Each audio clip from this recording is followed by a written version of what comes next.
प्रिय प्रधानाचार्य जी, सम्मानित शिक्षकगण एवं प्रिय साथियों, आज हम भारत में प्राचीन काल से लेकर वर्तमान काल तक की लैंगिक भेदों की स्थिति कैसी रही उसकी थोड़ी सी चर्चा करेंगे। आशा करेंगे कि आप ध्यान से सुने और कुछ गलती हो तो क्षमा करें।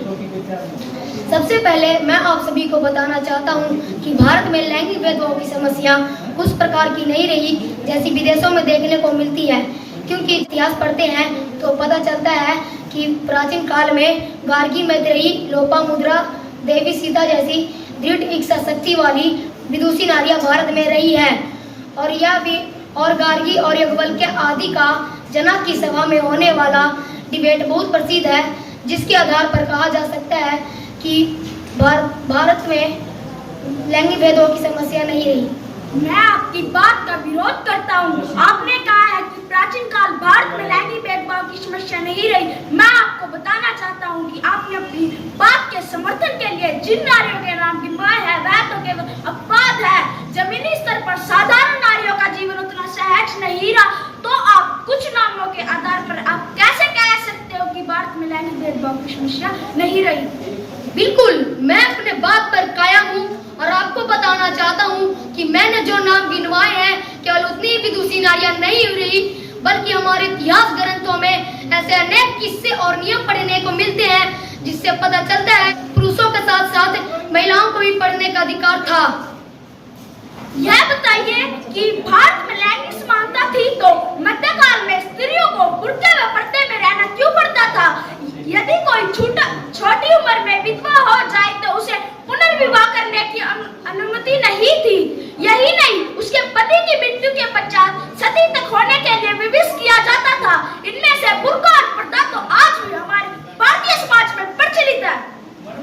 मध्यकाल में भारत में स्त्रियों की स्थिति में गिरावट जरूर आई, लेकिन उसका कारण विदेशी आक्रमणकारी है, क्योंकि भारत में युद्ध नियमों के अनुसार लड़े जाते थे, जिससे स्त्रियों के सम्मान पर कोई आंच नहीं आता था। लेकिन विदेशी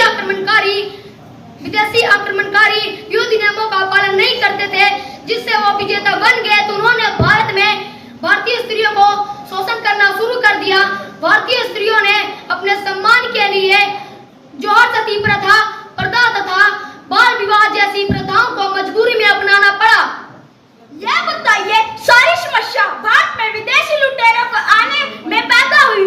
यह आज तो हम किसी के गुलाम भी नहीं है, फिर भी यह सारी समस्या क्यों है?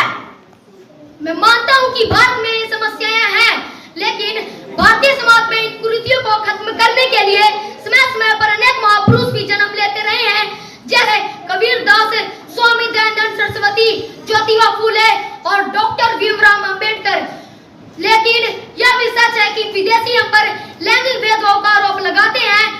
मध्यकाल में उनके अपने यूरोपीय देश में ऐसी परंपरा थी कि कोई चर्च का पोप किसी महिला को चुड़ैल घोषित कर देता था तो वो लोग उसी महिला को चुड़ैल समझकर जिंदा जला देते थे। तो उसी समय भारत में रानी लक्ष्मीबाई और रानी दुर्गावती और कितूर की रानी चेन्नम्मा जैसी अनेक महिलाएं राज्य के सबसे ऊंचे पदों पर पहुंच चुकी थी। और आजाद भारत में भी इंदिरा गांधी, प्रतिभा पाटिल, सुषमा स्वराज, किरण बेदी जैसी अनेक महिलाएं राजनीति में देश के उच्च पदों पर पहुंची है। तो फिर क्या हम आपकी बात मानकर विदेशियों से डरकर स्त्रियों की स्थिति में सुधार लाना छोड़ दें? यह तो मानव अधिकार व मूल अधिकार का सीधा उल्लंघन है। नहीं, मैं ऐसा नहीं कहता कि प्रयास नहीं करना चाहिए, बल्कि मैं भारतीय नारियों को आधुनिकता के नारीवाद से सचेत करना चाहता हूँ, ताकि वो आधुनिकता के नाम पर अपना शारीरिक और मानसिक शोषण करवाने में गर्व महसूस न करे।